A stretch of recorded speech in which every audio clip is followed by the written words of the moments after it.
18వ అధ్యాయం 23వ వచనాన్ని మనందరం కలిసి చదువుకుంటాం. సామెతలు 18:23వ వచనాన్ని అందరం కలిసి చదువుకుంటాం.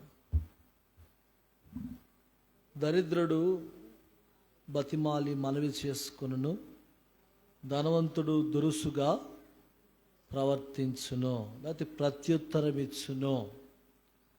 దరిద్రుడు బతిమాలి మనవి చేసుకును, ధనవంతుడు దురుసుగా ప్రత్యుత్తరం ఇచ్చును. తిరిగి యెషయా 66:2 కూడా చదవండి. 66:2 అవన్నీ నా హస్తకృత్యములు, అవి నా వలన కలిగినవి.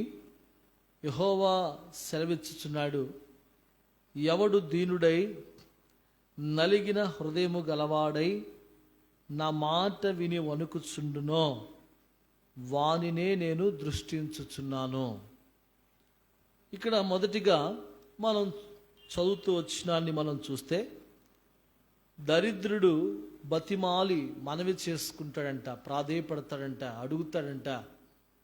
కానీ ధనవంతుడంట దురుసుగా ఉంటాడంట, దురుసుగా మాట్లాడతాడు, దురుసుగా ప్రత్యుత్తరం ఇస్తాడు. ధనవంతుడు దురుసుగా ప్రత్యుత్తరం ఇస్తాడు. అయితే ధనవంతుడైతే బ్రతిమలాడుకుంటాడంట. అందుకే దేవుని వాక్యం సెలవిస్తుంది సామెతలు 28:14 నిత్యము భయము కలిగి ప్రవర్తించువాడు ధన్యుడు, హృదయమును కఠినపరుచుకునివాడు కీడులో పడతాడంట. ఎవరైతే హృదయాన్ని కఠినపరుచుకుంటారో వారు కీడులో పడే అవకాశం ఉంది. వారు కీడులో పడునో. నిత్యము భయము కలిగి ప్రవర్తించువాడు ధన్యుడు. నిత్యము భయము కలిగి ప్రవర్తించువాడు ధన్యుడు, హృదయమును కఠినపరుచుకునివాడు కీడులో పడతాడంట. చాలామంది హృదయాన్ని కఠినపరుచుకోవటం వలన కీడులో పడే అవకాశం ఉంది. చాలామంది పడిన వ్యక్తులు కూడా ఉన్నారు. అయితే దరిద్రుడు బతిమాలి మనవి చేసుకుంటాడంట. అలాగా బైబిల్ గ్రంథంలో కూడా చాలామంది వారు ఉన్నటువంటి పరిస్థితుల్లో దేవుని సన్నిధిలో వారు బ్రతిమిలాడుకున్న వ్యక్తులు మనం కొంతమందిని చూస్తాం. వారు బ్రతిమిలాడుకున్నారు. ఎవరు బ్రతిమిలాడుకున్నారు? వారు హృదయాన్ని అయితే వారు కఠినపరుచుకోలేదు. ఎంతో తగ్గించుకొని పరిస్థితులను బట్టి వారు బ్రతిమిలాడుకుంటూ వచ్చారు. నా ఆత్మీయ యాత్రా జీవితంలో ప్రభువులలో పాలు పొందే మనం మనుషుల్ని బ్రతిమిలాడుకునే వారముగా ఉండకూడదు, కానీ మోకాళ్ళ మీద దేవుని సన్నిధిలో దేవుని బ్రతిమిలాడుకునే వారముగా మనం ఉండాలి. బ్రతిమిలాడుకోవాలి. దరిద్రుడు బతిమాలి మనవి చేసుకుంటాడంట, చెప్పుకుంటాడంట. అయితే మొదటి వ్యక్తిగా ఎవరంటే రూతు గ్రంథం 2వ అధ్యాయం 7వ వచనం ఒకసారి చదవండి. మనం తీసుకున్న మూలాంశానికి మనం ధ్యానించుకుంటాం. దరిద్రుడు బతిమాలి మనవి చేసుకును. ఇక్కడ దరిద్రపు పరిస్థితుల్లోనే ఒక తల్లి ఉంది, దేన స్థితిలో ఉంది. అయితే ఆమె ఎలా ఉంది చదవండి. రూతు గ్రంథం 2వ అధ్యాయం 7వ వచనం. ఆమె నేను కోయవారి వెనకకు పనల మధ్యను ఏరుకొని కూర్చుకొనుటకు దయచేసి నాకు సెలవిమ్మని అడిగెను. ఆమె వచ్చి ఉదయం మొదలుకుని ఇది వరకు ఏరుకొరుచుండెను. కొంతసేపు మాత్రము ఆమె ఇంట కూర్చుండి ఉండెను. వాడు చెప్పెను. అప్పుడు బోయాజు రూతుతో, నా కుమారి, నా మాట వినుము. వేరొక పొలములో ఏరుకొనుటకు పోవద్దు, దీని విడిచిపోవద్దు. ఇచ్చట నా పనికత్తెల యుద్ధ నిలకడగా ఉండుము. వారు కోయు చేను కనిపెట్టి వారిని వెంబడించుము. నిన్ను ముట్టకూడదని యవనస్తులకు నేను ఆజ్ఞాపించున్నాను. నేను దాహం అడిగినప్పుడు కొండల యొద్దకు పోయి పనివారు చేదిన నీళ్లు త్రాగమని చెప్పాను. ఇక్కడ చదవండి. ఇప్పుడు చూడండి 10వ వచనం, మనకు అవసరమైన వచనం 2:10. అందుకు ఆమె సాగిలపడి తల వంచుకొని, ఏమి తెలిసి పరదేశినైన నాయందు నా గురించి నీకేమి తెలుసని, నా మీద నువ్వు ఎంత లక్ష్యముంచునట్లు నీకు కటాక్షము కలిగనో అని చెప్పగా. చూడండి, ఆమె ఎంత దీనమైనటువంటి మనవి చేసుకుంటుందో చూడండి ఇక్కడ బోయాజుతో. అసలు నా గురించి నీకేం తెలుసని నువ్వు నా ఎడల ఇంత కటాక్షము చూపుతున్నావు. అమ్మా అంటున్నాడు అక్కడ బోయాజు అని చెప్పగా, బోయాజు, నీ పెనిమిటి మరణమైన తర్వాత నీవు నీ అత్తకు చేసినదంతయు నాకు తెలియబడిను. నీవు నీ తల్లిదండ్రులను నీ జన్మభూమిని విడిచి ఇంతకుముందు నీవు ఎరగని జనమునొద్దకు వచ్చితివి. నీవు చేసిన దానికి ప్రతిఫలమిచ్చును. యెహోవా నీవు చేసిన దానికి ప్రతిఫలమిచ్చును. ఇశ్రాయేలు దేవుడని యెహోవా రెక్కల కింద నువ్వు సురక్షితముగా ఉండినట్లు నీవు వచ్చితివి. ఆయన నీకు సంపూర్ణమైన బహుమానమిచ్చునని ఆమెకు ఉత్తరమిచ్చెను. ఇక్కడ చూడండి, దరిద్రుడు ఏం చేస్తాడమ్మా? బతిమాలి మనవి చేసుకుంటాడు. ఇక్కడ బోయాజుతో ఆమె ఎంత చక్కగా మనవి చేసుకుంటుంది. నేను నా గురించి నీకేం తెలుసని, నా పట్ల నువ్వు ఇంత కరుణ చూపిస్తున్నావు. ఒక విషయం తెలుసమ్మా, నువ్వు చెప్పవలసిన పని లేదు దేవునికి నీ గురించి అన్నీ తెలుసు.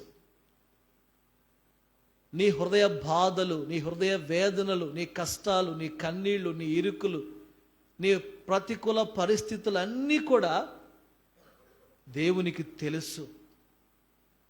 అందుకే ఆ మాట చదివిస్తూ వచ్చాను. ఏమని? ఎవడు దీనుడై నలిగిన హృదయము గలవాడై నా మాట విని వణుకుచుండునో వానిని నేను దృష్టి ఉంచుచున్నాను. యెషయా 62:2 చదివిస్తూ వచ్చాను.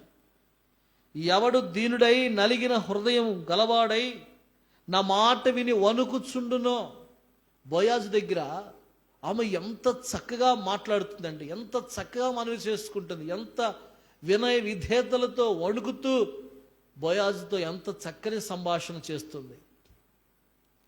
ప్రియమైనటువంటి దేవుని బిడ్డలారా, బోయాజు యేసుప్రభు అయితే రూతు నీవు నేనే. ఈ మాట వాస్తవం. దేవుని దగ్గర నీవు కూడా అంత తగ్గించుకొని బ్రతిమల ఆడుకుంటే, మనవి చేసుకుంటే, అమ్మా దరిద్రుడైతే ధనవంతుడు ఏం చేస్తాంట? ధనవంతుడైతే దురుసుగా ప్రవర్తిస్తాడంట. కానీ దరిద్రుడైతే అంట ఏం చేస్తాడంటమ్మా? మనవి చేసుకుంటాడంట. మనవి చేసుకుని బ్రతిమలాడుకుంటాడంట. నిజంగా ఇక్కడ ఎంత చక్కగా బ్రతిమలాడుకుంటుంది, ఎంత చక్కగా మనవి చేసుకుంటుంది.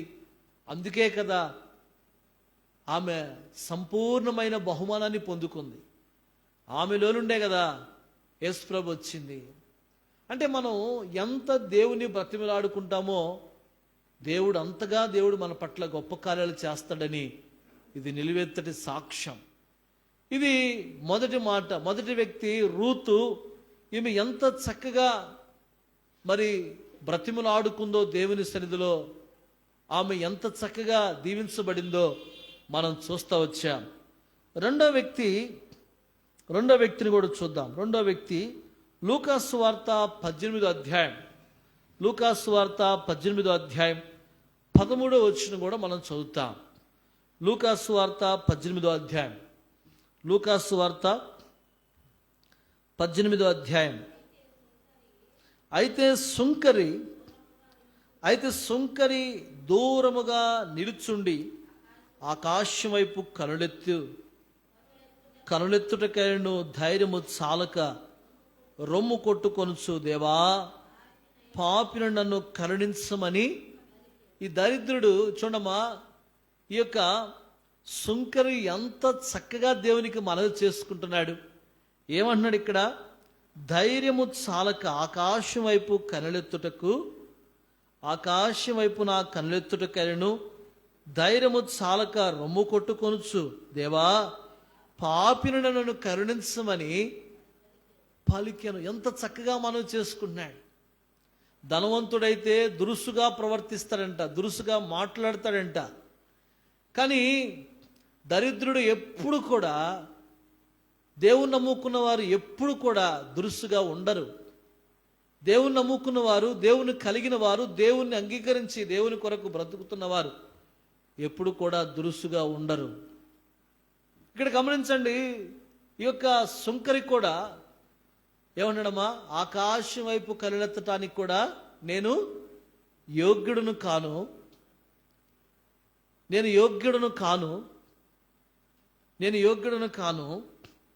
పాపిని నన్ను కరుణించమని చెప్పాడు ఆయన. అప్పుడు ఏం చేశాడు? యేసు ప్రభు ఆయన గురించి సాక్ష్యం ఇస్తున్నాడేమని, అతని కంటే ఇతడు నీతిమంతుడిగా తీర్చబడి తన ఇంటికి వెళ్ళునని మీతో చెప్పుచున్నాను. తన్ను తాను హెచ్చించుకున్నవాడు తగ్గింపబడుననియు, తన్ను తాను తగ్గించుకున్నవాడు హెచ్చింపబడునని ఆయన చెప్పాను. ఇక్కడ తగ్గించుకున్నవాడు ఎప్పుడు హెచ్చించబడతాడు? సుంకరి తగ్గించుకున్నాడు. అందుకే అతడు నీతిమంతుడిగా ఆయన పలుకుతూ వచ్చాడు. ఆయన గురించి ఇతడు నీతిమంతుడు అని ప్రభువు పలుకుతూ వచ్చాడు.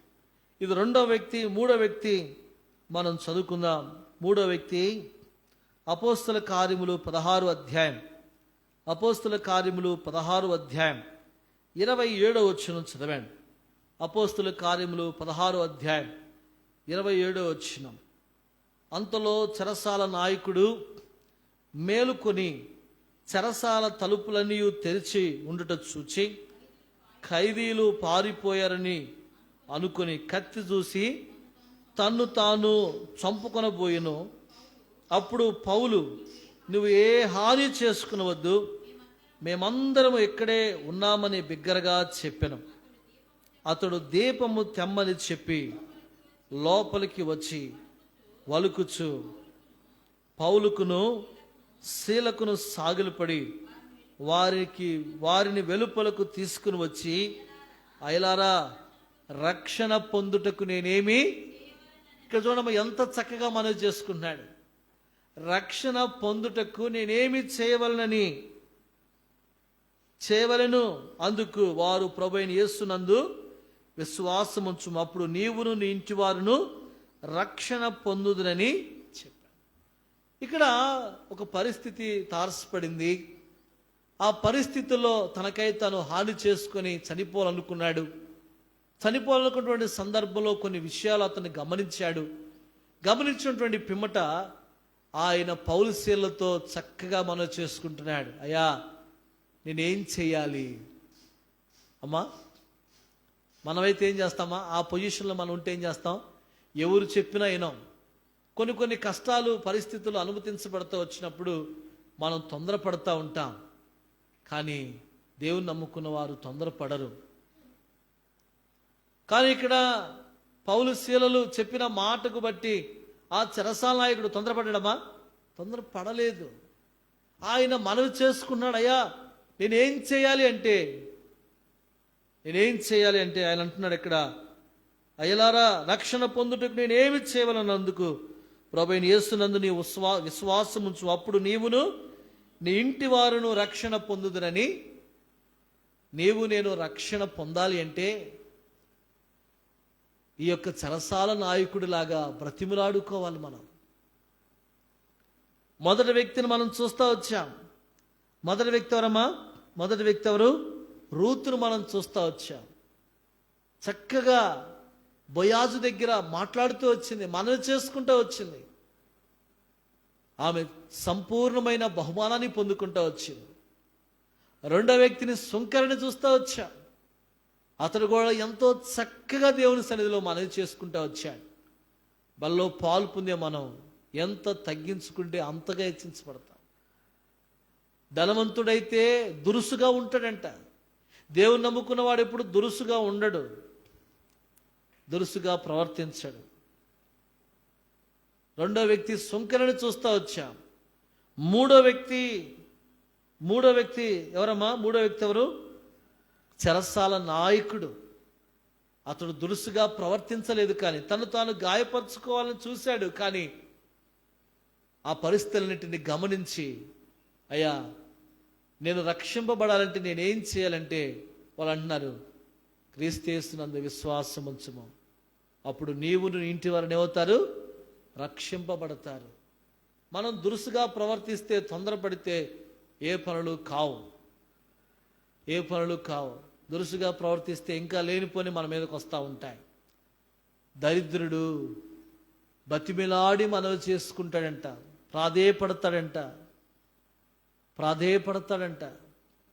ప్రాధేయపడిన వ్యక్తి రూతును మనం చూసాం. సుంకరిని చూస్తూ వచ్చాం, ప్రాధేయపడిన వ్యక్తి. మూడో వ్యక్తి చెరసాల నాయకుడు. నీ జీవితంలో కష్టాలనేవి మనుషులకు రాక మాళ్ళకు వస్తాయా? కష్టాలు ఎవరికి వస్తాయమ్మా? మనుషులకే కదా వచ్చేది కష్టాలు. ఆ కష్టాల్లోనే ప్రభు కొరకు నిలబడితే ప్రభు తప్పనిసరిగా నిన్ను నన్ను జ్ఞాపకం చేసుకుని ఆయన ఆదుకుంటాడు. తొందరపడితే ఏది కూడా పరిష్కారం కాదు. ప్రతిదానికి వేచి ఉండటం, ఓపిక కలిగి ఉండటం ఎంతైనా గొప్ప ధన్యత. బలలో పాలు పొందే నీవు ఏ విషయంలో నువ్వు తొందరపడుతున్నావేమో, తొందరపాటు మంచిది కాదు. కొంచెం ఆలోచన చేసి నిదానముగా నువ్వు అడుగులు ముందుకు వేస్తే ఎంత బాగుండు. దరిద్రుడు దేవుని నమ్ముకున్నవాడు బ్రతిమిలాడి మనవి చేసుకుంటాడు. కానీ ధనవంతుడైతే, దేవుని నమ్మనవాడైతే ఏం చేస్తాడమ్మా? దురుసుగా ప్రవర్తిస్తాడు. దురుసుగా ప్రవర్తించేవారు ఏమవుతారో కూడా తెలియాలి కదా. ఇప్పటి వరకు దేవుని నమ్ముకున్నవారు దేవుని బ్రతిమలాడుకుంటే వారికి కలిగే ప్రయోజనాలు మనం చూస్తూ వచ్చాం. కానీ దురుసుగా ప్రవర్తించేవారు, దేవుని నమ్మని వారి యొక్క పరిస్థితి ఏంటి? చదవండి. నమ్మని వారి యొక్క పరిస్థితి, దురుసుగా ప్రవర్తించే వారి పరిస్థితి ఎలా ఉంటుందంటే, యాకోబు పత్రిక మొదటి అధ్యాయం 11వ వచనం చదవండి. యాకోబు పత్రిక మొదటి అధ్యాయం 11వ వచనం. సూర్యుడు ఉదయించి వడగాలి కొట్టి గడ్డిని మార్చివేయగా దాని పువ్వు రాలును, దాని స్వరూపము సౌందర్యము నశించును. అలాగే ధనవంతుడు తన ప్రయత్నములలో, అంటే నడకలలో వాడిపోవును. తన ప్రయత్నములన్నిటిలోనూ కూడా వాడేమవుతాడంటమ్మా?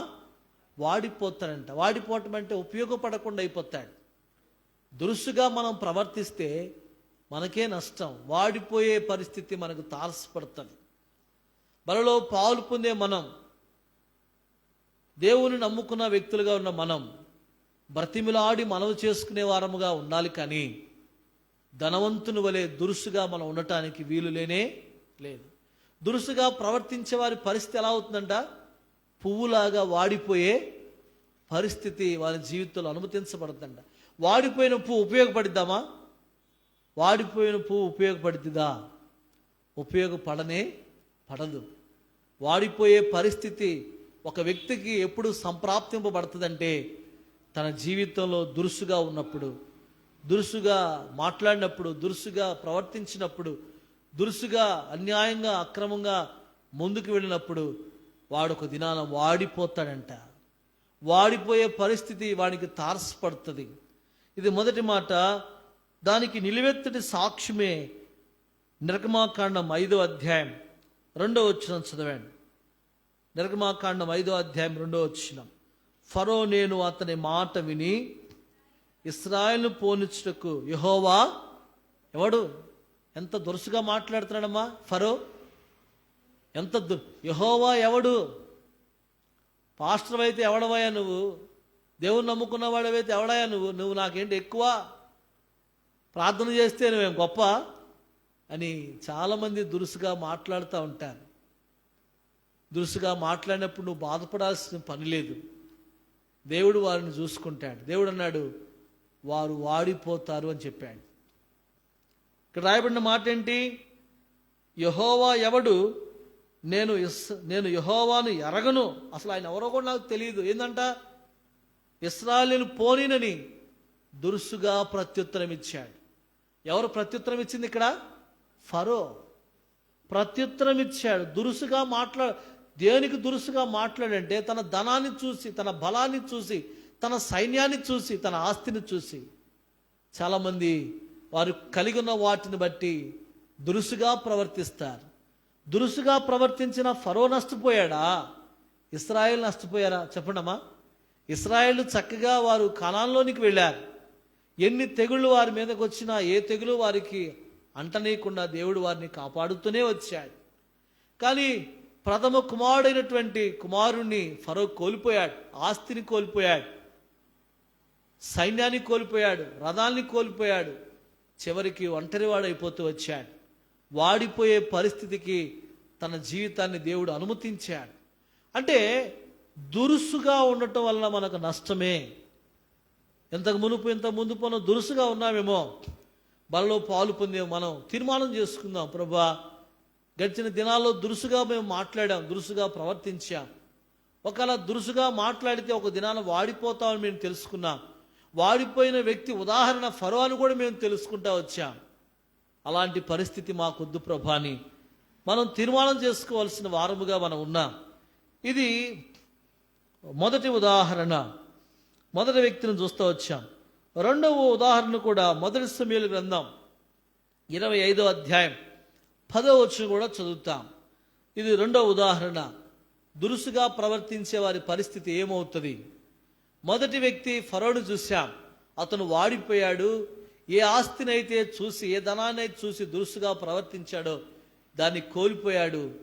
దయనీయమైన పరిస్థితులకు వెళ్ళాడు. అలాగే రెండో వ్యక్తిని కూడా మనం చూద్దాం. మొదటి సమూయేలు గ్రంథం 25వ అధ్యాయం 10వ వచనం కూడా చదువుదాం. నాబాలు దావీదు ఎవడు? చూడమ్మా, అక్కడ ఫరో ఏమన్నాడు? యెహోవా ఎవడండి? నువ్వు ఎవడవైతే నాకేంటి, నీ దేవుడు ఎవడైతే నాకేంటి అని దురుసుగా మాట్లాడుతూ వచ్చాడు. ధనాన్ని చూసుకొని, పరపతిని, అధికారాన్ని చూసుకొని, బలాన్ని చూసుకొని, మనుషులను చూసుకొని దురుసుగా మాట్లాడిన వ్యక్తి ఒక దినాన మట్టి తినవలసిన పరిస్థితి వచ్చింది. అలాంటి పరిస్థితి రానీయకుండానే వాడిపోక మునుపే నువ్వు జాగ్రత్త పడితే బాగుండు. ఇక్కడ రెండో ఉదాహరణ కూడా మనకు కనబడుతుంది. ఈ రెండో ఉదాహరణ ఎవరమ్మా? నాబాలు ఎవడు? క్షమించాలి, దావీదు ఎవడు? నాబాలు అంటున్నాడు. అసలు దావీదు ఎవడండి? దావీదు ఎవడు? యెషయా కుమారుడు ఎవడు? తన యజమానులు విడిచి పారిపోయిన దాసులు ఇప్పుడు అనేకులు ఉన్నారు. చదవండి. నేను సంపాదించుకునే అన్నపానములను, నా గొర్రెల బొచ్చు కత్తిరించు వారి కొరకు నేను వధించిన పశు మాంసమును తీసి నేను బొత్తిగా ఎరగని వారికి ఇత్తునా అని దావీదు దాసులతో చెప్పగా, దావీదు పనివారు వెనకకు తిరిగి దోవ పట్టుకొని పోయి అతనికి మాటలన్నీ తెలియజేసిరి. అంతటా దావీదు వారితో, మీరందరూ మీ కత్తులను ధరించుకొన, అనగా వారు కత్తులు ధరించుకుని దావీదు కోడను కత్తి ఒకటి ధరించెను. దావీదు వెనక దాదాపు 400 మంది బయలుదేరగా 200 మంది సామాను దగ్గర నిలిచి ఉండిరి. అయితే ఆ యజమానికి అతని ఇంటి వారందరికీ వారు కీడు చేయి నిశ్చయించున్నారు గనుక ఇప్పుడు నీవు చేయవలసింది బహు జాగ్రత్తగా ఆలోచించుమని యజమానుడు బహు పనికి మానుడు. 17వ వచనం చదవండి అమ్మా. అక్కడ ఒక మాట ఉంటుంది, అతడు చనిపోయిన మాట చదవండి. తొందరపడి అతను గుండె ఆగిపోయి చనిపోయిన మాట చదవండి. ఎన్నో వచనం అది? తన గుండె ఆగి చనిపోతాడు. కనపడిందా? అయితే ఇక్కడ తన ఆస్తిని చూసి, తన ధనాన్ని చూసి, తను ఎప్పుడైతే దురుసుగా మాట్లాడవలసిన పరిస్థితి వచ్చిందో కనపడిందమ్మా వచనం? తన గుండె ఆగిపోయి చనిపోతాడు. అమ్మా 37 చదవండి, 37 చదవండి. హృదయమున నాబాలునకు మత్తు తగ్గి ఉన్నప్పుడు అతని భార్య అతనితో ఏ సంగతులు, 400 పనివారు దావీదు కత్తులు తీసుకొని చంపటానికి వస్తున్నారని ఆ విషయం నాబాలుకు తెలిసినప్పుడు, చదవండి, భయము చేత అతని గుండె ఏమైందంట. ఒక మనిషిని ఈరోజు అనేక గుండెలు ఎందుకు ఆగిపోతున్నాయి అంటే భయం. నా కుటుంబం ఏమైపోద్దనే భయం, అప్పుల గురించి భయం, ఉద్యోగం చేసే కాడ భయం, అనేక భయాలు వెంటాడుతున్నాయి. ప్రభు అన్నాడు, భయపడకుము, పేరు పెట్టి నిన్ను పిలిచి ఉన్నాను, నా సొత్తు అన్నాడు. భయపడకుము, నేను నీ దేవుడినై ఉన్నాను, దిగులు పడకుము, నేను నిన్ను బలపరుస్తున్నా అని చెప్పాడు. నువ్వు భయపడాల్సిన పని లేదు. భయపడేవారు దేవుని ఇంకా విశ్వసించలేదని అర్థం. భయపడేవారు ఇంకా దేవుని నమ్ముకోలేదని అర్థం. భయపడేవారు దేవునికి ఇష్టము కారు. భయపడేవారు ఒక మాట చెప్పాలంటే, ప్రభు అన్నాడు, ఇంద్రియ నిగ్రహము కలిగిన ఆత్మని ఇచ్చున్నాను కానీ పిరికి కలిగిన ఆత్మ నేను ఇవ్వలేదని ప్రభు చెప్పాడు. ఈ యొక్క మధ్యాహ్న కాల సమయంలో దేవుని వాక్యం వింటున్నటువంటి నీవు నేను ఎవరైనా సరే భయపడకూడదు. భయమే మన శత్రువు, మన అవిశ్వాసమే మన శత్రువు, మన పిరిగితనమే మన శత్రువు, మన సందేహమే మన శత్రువు.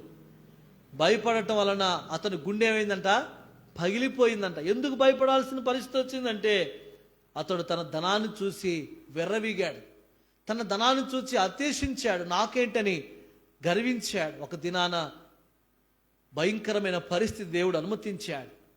తను మట్టి కరవాల్సిన పరిస్థితి వచ్చింది.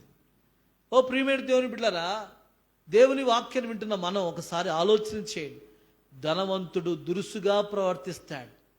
దేవుని నమ్ముకున్నవాడంట బ్రతిమిలాడి మనవి చేసుకుంటాడంట. ఎవడు దీనుడై నాకు మొరపెట్టునో వాని మీద నేను లక్ష్యముంచుతానని ప్రభు చెప్పాడు. నిజంగా రూతు కూడా ఆమె దరిద్రపు స్థితిని బట్టి, ఆమె దీనత్వాన్ని బట్టి బోయాజు దగ్గర మనవి చేసుకుని ఆమె ఏం పొందుకుందామా, సంపూర్ణమైన బహుమానాన్ని పొందుకుంటా వచ్చింది. రెండో వ్యక్తిని మనం చూస్తూ వచ్చాం. రెండో వ్యక్తి ఎవరమ్మా? రెండో వ్యక్తి ఎవరు? రెండో వ్యక్తి చెప్పాలి. రెండో వ్యక్తి కూడా బ్రతిమలాడుకుంటూ వచ్చాడు. సుంకరి, అయ్యా నేను ఆకాశం వైపు కళ్ళెత్తడానికి కూడా నేను అయోగ్య దాసుడను అని బ్రతిమలాడుకుంటూ వచ్చినప్పుడు అతను నీతిమంతుడిగా చేపడుతూ వచ్చాడు. దేవుణ్ణి నమ్ముకున్న వారు తొందరపడరండి. మూడో వ్యక్తిని మనం చూస్తూ వచ్చాం. మూడో వ్యక్తి ఎవరమ్మా? చెరసాల నాయకుడు కూడా ఎంతో బ్రతిమలాడుకుంటూ వచ్చాడు. అయ్యా నేనేం చేయాలి? ప్రభువైన యేసునందు విశ్వాసం ఉంచు. అప్పుడు నీవు నీ ఇంటి వారు బ్రతిమలాడుకున్నారు కాబట్టి వారందరూ కూడా తన్ను తాను తగ్గించుకున్నాడు ఏమవుతాడంట, హెచ్చించబడతాడు. కానీ ధనవంతుడు దురుసుగా ఉంటాడంట. ఎవరైతే దురుసుగా ఉంటున్నారో, ఎవరైతే దేని చూసుకొని దురుసుగా ఉంటున్నారో ఆ ధనమే వారిని నష్టపరుస్తుందని మనం చూస్తూ వచ్చాం. మొదటి వ్యక్తి ఫరో అన్నాడు, నీ దేవుడు ఎవడు? యెహోవా ఎవడు అని ఎంతో కించపరిచే విధంగా మాట్లాడుతూ వచ్చాడు. లాస్ట్కి ఏమైనమ్మా, ఏ ఆస్తిని అయితే చూసి గర్వించాడో ఆ ఆస్తిని లేకుండా దేవుడు చేశాడు. నష్టపోయాడు ఫరో. నాబాలును కూడా చూస్తూ వచ్చాం. ఇక్కడ చూస్తే అతను భయపడండి, తన గుండె కూడా ఆగిపోయిందంట. బలిలో పాలు పొందే నీవు నేను ఎవరైనా సరే దేని చూసైనా దురుసుగా మనం ఉంటున్నామేమో. మనం అలాంటి వారము కాదు, కానీ దరిద్రులుగా ఉన్నటువంటి మనం, తగ్గించుకునే వారముగా ఉన్నటువంటి మనం, బ్రతిమిలాడి మనం చేసుకునే వారం ఉండాలి. కానీ ధనాన్ని చూసి, లోకాన్ని చూసి, మనుషులు చూసి దురుసుగా ప్రవర్తిస్తే అది మనకే నష్టం. ఇట్టి మాటలను ప్రభు మన వినికిడిలో స్థిరపరిచి బలపరిచి యోగ్యమైన రీతిలో బలలో పాలు పొందినట్లు ప్రభు మనకు సహాయపడునుగాక. ఆమేన్.